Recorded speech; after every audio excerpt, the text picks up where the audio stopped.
If you're 50, 60, do you still want to go and be caring for somebody? Exactly. Because what's the career path for doing disability? You're earning money, but can you show us where you're working? Nobody has gotten less than 100,000 AUD.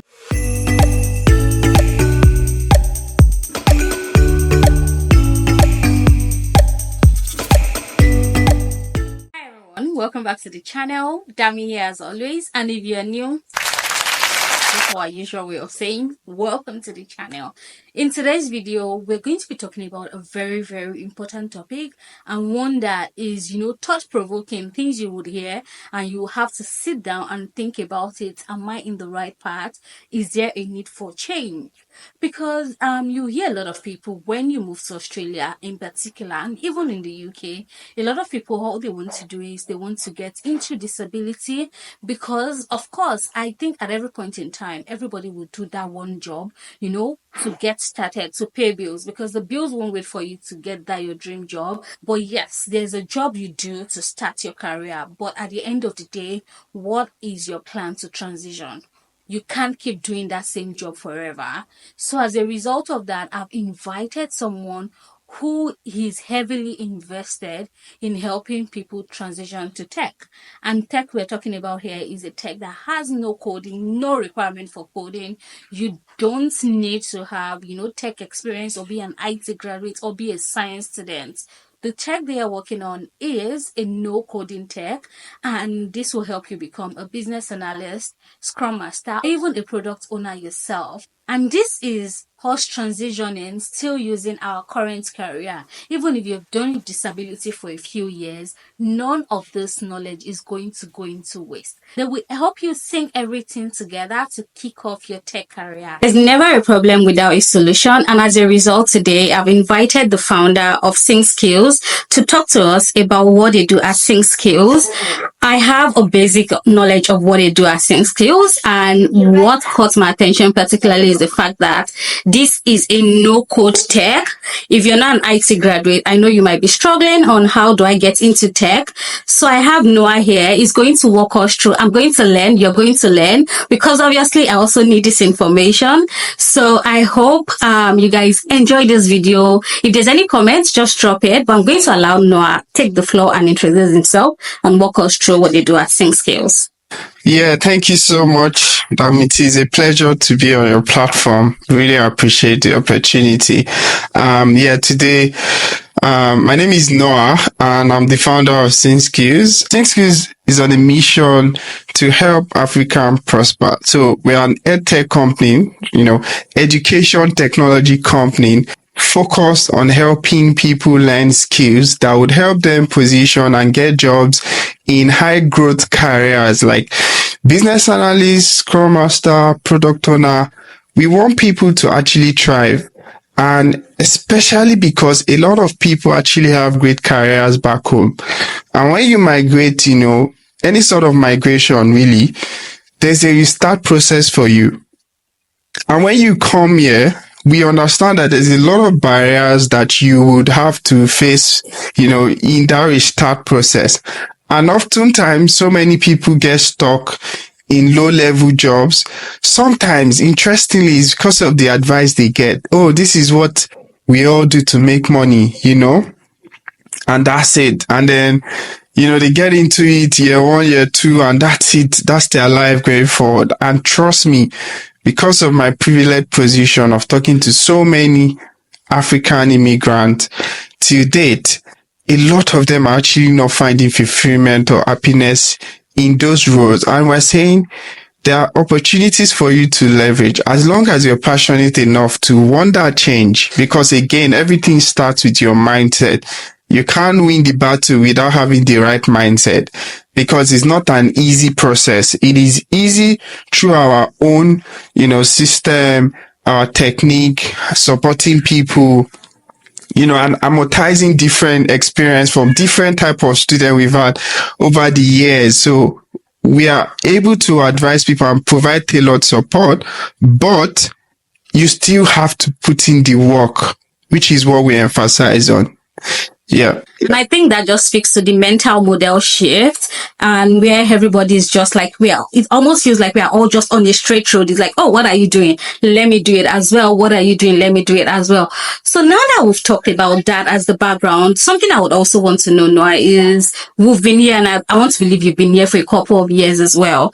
And what I know, which I'm going to say, I don't know if I've said it on this channel before, is a lot of people here tend to, is disability that everybody is doing, do disability and make quick money. And a very good friend of mine, when I got into Australia, literally said, I don't want any of you to do disability, just because when people get into it, it is hard to get out, and then we just all settle. Because what's the career path for doing disability? So a lot of people don't have a career path. So what I'm going to ask you now is, based on your experience of people who do disability and people who get into tech, the financial aspect. I know so much about disability, and I know how much money that people get from doing that. And I feel that that's part of the attraction that makes some people do the job, at least for the few people I've spoken to. So will the income they'll be getting from going into tech will definitely get into the course, the program and everything, but does it commensurate with what they will get in disability? And how is like the career path? Because if you're saying don't do disability so that you can draw down a career path for yourself, what's the career path like when you're going into tech? Absolutely. And that's a brilliant question. There's no doubt, right? There's dignity in any type of job that you find yourself in, right? But the question we ask is at what cost? So if you survey like 100 people who are in that profession, they will tell you, and I've done it for a while, they will tell you the different struggles, pain, and things that actually affect health, mental health, physical health, in order to make enough money. So think about it. Somebody, interestingly told me a couple of weeks ago that, hey, I've been doing disability for 6 years. And when I did the calculation, right, side by side, like you've asked me, on what I could have earned if I was in tech, for example, and I was growing my career, I found out I've actually wasted 1,005 hours, right, of my life doing disability. Why am I saying that? So for you to actually make 6-figure salary or 6-figure income in disability, at least you need 2 jobs where you'll be doing shift back to back, optimizing for, all the rate, double rate. I've not done it myself, but my wife actually have done it a lot too. I'm talking from experience, and you would appreciate that I talk to a lot of people who want to inquire about our program. So I know so much, even though I've not done it myself. You typically would need to work more than one job. I am certain of that. Now, and you need to go for a lot of shift, right? To make $100,000 per year in that kind of job. Now, what is the alternative for us? We specifically, make sure we optimize for people to get 6-figure job. Like, nobody has gotten less than 100,000 AUD because of our approach. The name Sync Skills is about you taking your skills, right, which is valuable, and syncing it with new set of skills. That is the whole idea, right? So that you can position. We don't want you to discard your skills. They are relevant. And that's why we can, guarantee that if you follow our strategy and you work hard, right, to learn the skills and show competence and show commitment, you will be able to get a 6-figure salary. At least most of our students get 120,000, job. And do you know the beautiful thing? That is not the limit of where you get to. It's like career. We're talking about career versus job. A job is something you just do to survive, to pay the bill. Career is like, oh yeah, I'm earning 120 today. If I do well, I can definitely increase my earning power, do other things, and start to, grow. I've seen people who have done our program now and have started company, disability company, they've started other business because they've seen what is possible, right? They've seen exactly. And just imagine you work professionally as well. So let's talk about the quality of people you mingle with on a daily basis, right? When you have a network of high quality people, right? Your horizon begins to expand, or like your network is your network, right? So it is vitally important that there's no glass ceiling. If you're in a job that you can definitely predict your salary for next 3-4 years, because of course disability work is by pay. They give you a rate. I'm not sure they can give you a rate that will be like 20% over every year and be increasing it like that. Except you change company and you get a more, it will be minor. So There's a cap. there's a cap to what you can earn, no matter how many companies you change. I know firsthand. So regardless. Exactly. So now think about it this way. To make $120,000, let's weigh it. How many jobs do you need to do and how many hours do you need to put into that? Right? When you see that and you contrast it to tech, I mean, everybody except you're not really aware, like, you know that there's a lot of opportunity in tech, right? If you don't know about anything, and more importantly, it's not just about the money, right? It's about other things, flexibility. So I was speaking to somebody a while ago, and he said to me, I was doing this type of job before. When I make mistake, they report me, they query me, they serve me paper and say, why did you do this way? It is not good, is that? They threaten you. But you know, when you're working professionally, if you make mistake, your manager will say, oh, can you improve this thing here? They give you feedback. Mistake is part of the job. Exactly. Do you understand? So being in that space where if I make a mistake, they want to help you improve and get better versus I am scolded, right? Which one would you? It's two different type of, it's not even close. So I think that's very important because for me, I'm all about career progression. I don't want to be in the same place growth is good, money is good, but there's something you call like motivation, and by the time you're doing the same thing over and over, it demoralizes you. And I feel like people don't know, they don't notice it, but because of the industry I'm working in, like it's just something I'm used to, and like it does something to me. I can't explain it, but when I see people in the same position over the years, I'm like, are you not thinking, don't you want to change? Like, don't you want to grow? So the way I see it is if you go into tech, like you start from business analyst, for instance, there's always the entry level, there's a senior business analyst, there's no steps in disability. I'm sorry. Well, people are gonna come for you though, but anyway, that's why I said it, and I told someone, I'm like, I'm sorry, but definitely, I know that yes, I'm not going to say don't do disability. If you're new, it's a means to an end. Like at some point, it's something you should start, but we all need a mental model shift where we don't just dwell, like start doing it and do it forever. Like have a plan. How do I, I've made this money. I have my PR. I'm yet to stay. How long can you keep doing this? I want to change. Like, you know what I mean? If you're 50, 60, do you still want to go and be caring for somebody? Exactly. So at that age, what do you plan to retire on?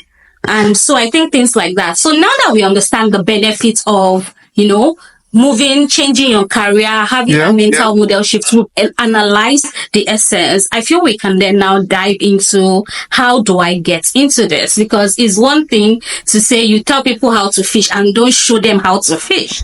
So now we are going to explain to you, and then I'll just ask Noah a few questions to say, how do we get into tech? I didn't study IT, for instance. I studied accounting. How do I get into tech and how do I get things rolling?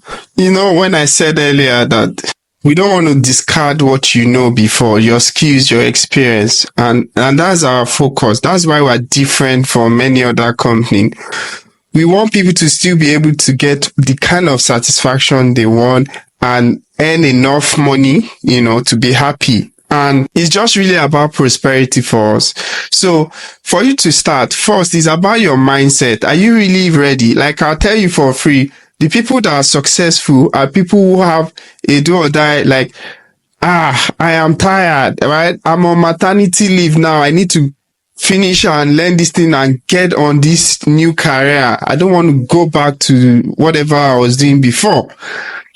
That's almost like a do or die. Like, is this thing or not? So until you reach that point of, yes, I'm ready to commit to the process. I've had my fair share, that mindset is what will propel you, because there will always be choices, right? Do I watch Netflix or do I come to class?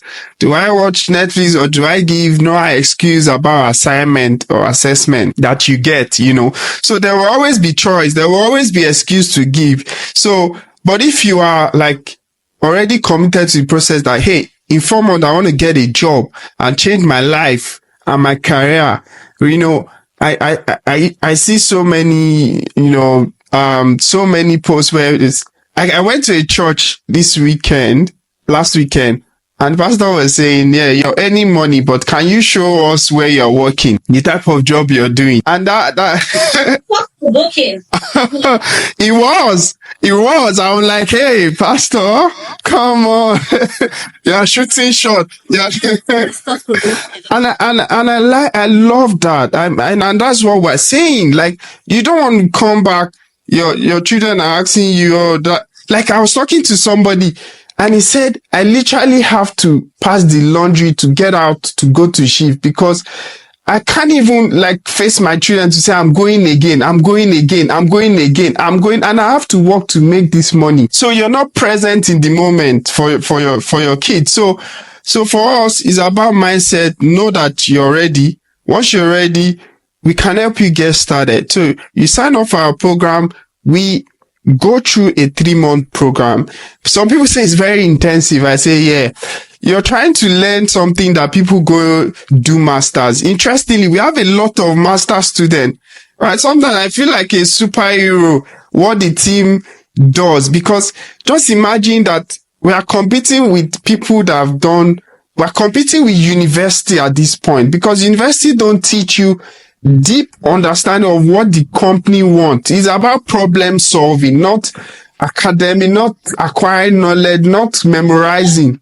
The on-the-job experience is different from the theory you've learned. You understand, as someone that works professionally, you get the point, right? So what the industry needs is different, is vastly different. Like, out of every 10 people I talk to that are doing masters, you would barely find one that can tell you that, hey, I'm confident to do this job after my masters. Like, is that not? And this is not a Nigerian thing.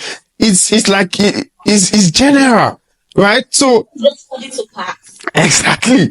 So we focus on, hey, what does the industry need?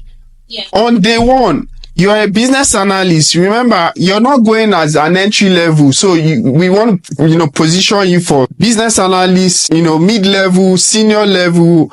And we've been doing that incredibly. I'm so proud. So we want to get you on the job. Day one, you can do the job. Of course, there are nerves that comes with resuming on a new career. We provide support. You're changing job. I moved to Australia. And I was so scared. So I think it's better. Yeah, exactly. It doesn't really matter. If you're changing a job, you would feel that chills, like, oh, new people, new company, you have to prove yourself all over, right? So when you're transitioning, that kicks in, we provide that support. So going back to what I was saying, we focus on making sure in that 10 weeks, you're learning the things that you'll be doing on the job incrementally. And beyond that, you're going to apply it during the training. So we give you assessment.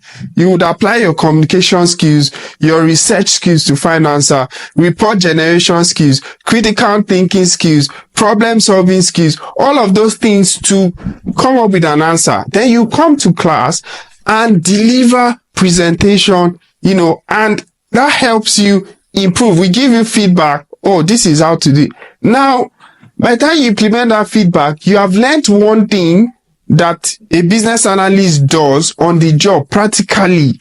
So it's not theory. You do that for 10 weeks. You've built the foundational strong skills and experience to do the job. The next steps is about certification, personal branding, your resume, making sure you have an ATS compliant resume that would win, that you get interviews, and then we prep you for interviews so that you go there and showcase your skills and experience. So if I just want to do a quick recap of what Noah have just said now, we start with your mindset. The mindset needs to change. You need this like you need water and food.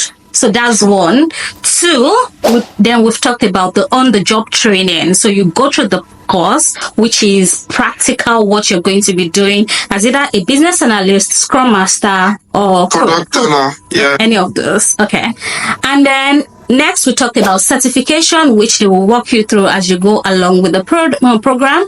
And then there's the CV optimization, LinkedIn optimization, and interview prep. I don't think there's any program, be it your first degree, be it your second degree, or even PhD, that would see you through a program and then also see you through getting a job.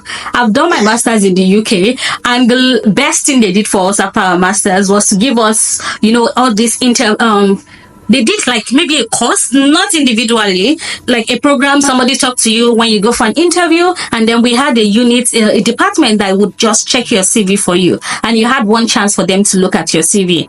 So that's like, imagine that. But this is different. They're going to like hold your hand. When people message and like, oh, Dammie, can you hold my hand? This is a time for someone to hold your hand and see you through everything you need to do with him. And there's more. Like, actually understand that when you are still going for interviews, especially when you're transitioning, you're not familiar with the questioning and how you need to deliver it. So we work with you to create elevator pitch, which is how do I pitch myself as a business owner in like 90 seconds convincingly. We work with to how to build your portfolio. So you have a structure in your mind of the project you're going to be talking about that you've done, some of them you did in the program and all of that. And then more importantly, we still have like we call it TAP program, Tech Accelerator program. It's like an internship here in Australia where you work with developers, testers, software, the UI designers. So you actually get a feel of what, the team that you'll be working with actually does. So you get opportunity to work, build your experience, build your confidence. And Australian employers, they want Australian experience. Yeah. Now, if you don't have that, sometimes it can be the limiting factor for you. We solve that problem for you. So you would have practical experience. We are registered in Australia.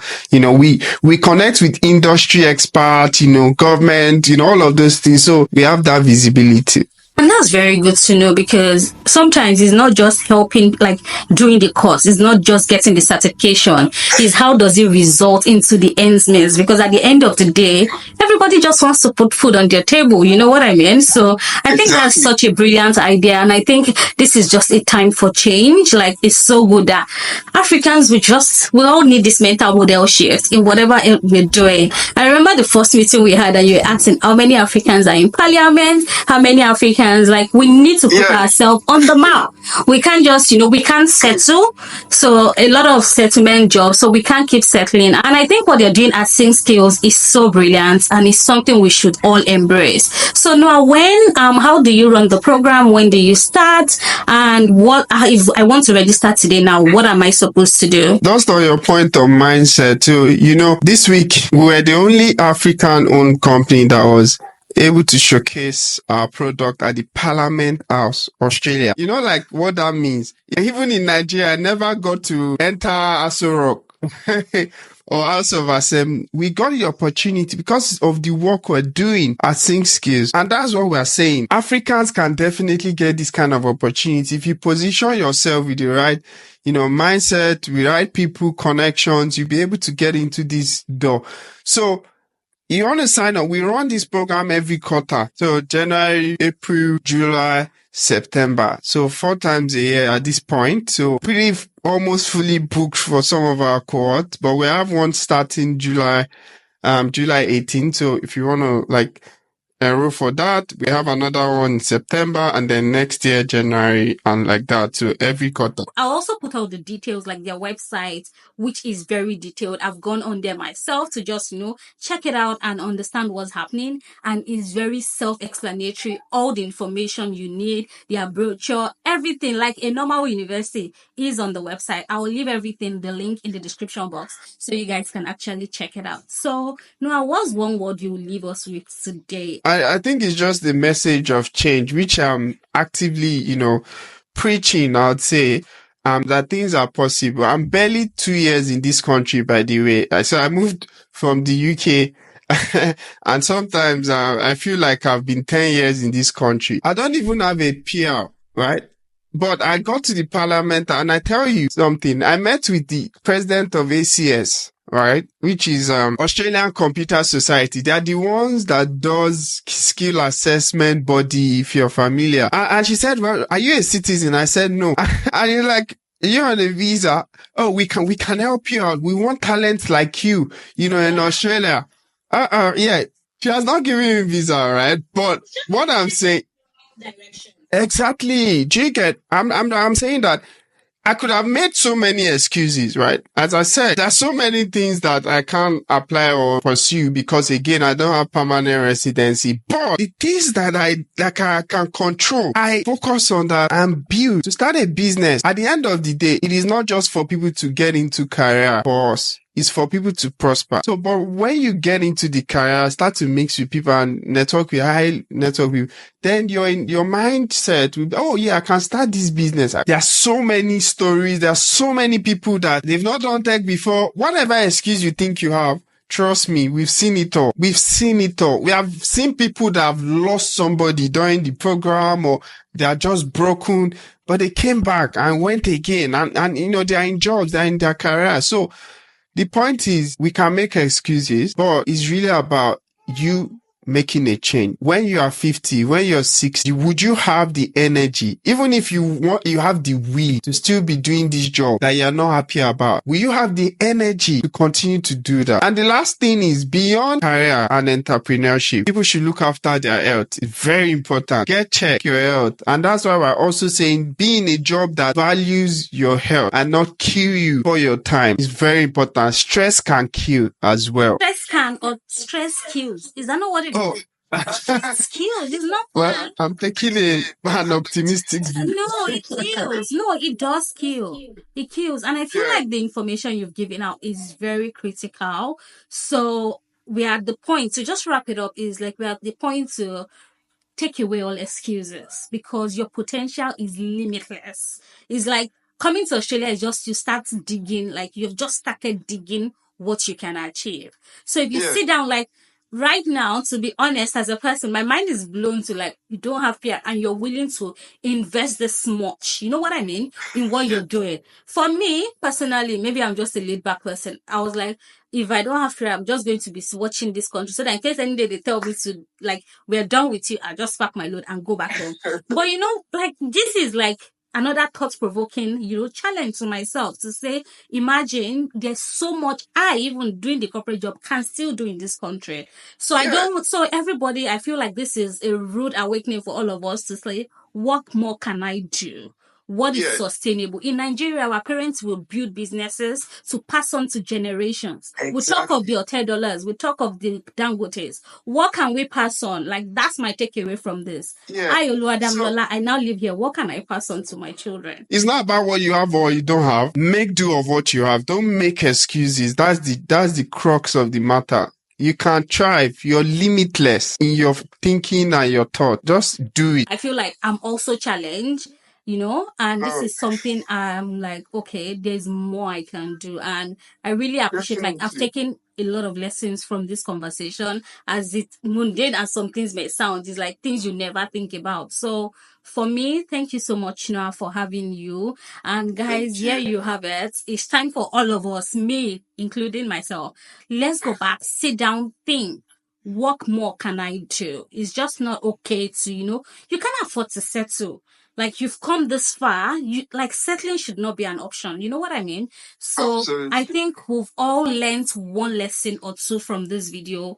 Africans, we can do better than we're doing. I believe that you guys are also willing to, join this movement for Africans to do great in diaspora. And it's not just an Australian thing. You can use any of this qualification anywhere. It's a certification that is globally recognized. So the next cohort starts July 18th and you don't want to miss it. If you have any questions, Noah and different other members of their team will be there to answer your question, and they are very responsive. I'm talking from personal experience. So make sure you reach out to Sync Skills today. And I hope you guys learned one or two things. And thank you so much, Noah. For me, you've done beyond like coming to talk about Sync Skills. Like I said, my head is in bubbles, just blowing, like, what more can I do? So thank you so much. Really appreciate having you. And thank you for taking the initiative to, empower the African community. It is so good to see. And we hope that everyone embraces this and we all put our hands together to lift, make African household name a big one in Australia, which is not yet there. So I think, yeah, we all have a responsibility. Thank you so much to you and your team. Thank you. Thank you. Great. Thank you for having us. Thank you. Thank you. So with that, we'll wrap up this video and I hope you guys enjoyed it as usual. I will see you in my next one. Bye.